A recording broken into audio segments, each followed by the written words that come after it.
నమస్తే, మీరు చూస్తున్నారు ఫోర్త్ స్టేట్ న్యూస్.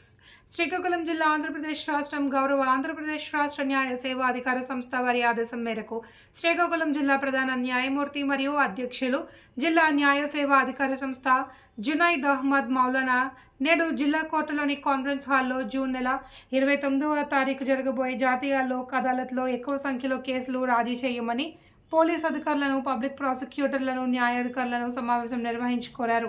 ఈ సమావేశంలో జడ్జి మాట్లాడుతూ మార్చి నెల 16వ తారీఖు జరిగిన జాతీయ లోక్ అదాలత్లో పోలీస్ సిబ్బంది ఎక్కువ సంఖ్యలో కేసులు రాజీ చేశారని, అదే స్ఫూర్తితో జూన్ 29వ తారీఖున జరిగే జాతీయ లోక్ అదాలత్లో కూడా ఎక్కువ సంఖ్యలో కేసులు రాజీ చేయడానికి కృషి చేయాలి అని కోరారు. ఈ కార్యక్రమంలో శ్రీకాకుళం జిల్లాలోని అదనపు జిల్లా న్యాయమూర్తులు పి భాస్కర్ రావు, మహేంద్ర, ఫణికుమార్, కార్యదర్శి జిల్లా న్యాయ సేవాధికార సంస్థ మరియు civil judge senior division R Sanyasi Naidu, additional SP Umamaheswararao, DCRB CI Somasekhar, public ప్రాసిక్యూటర్లు తంగి, శివప్రసాద్ తదితరులు పాల్గొన్నారు.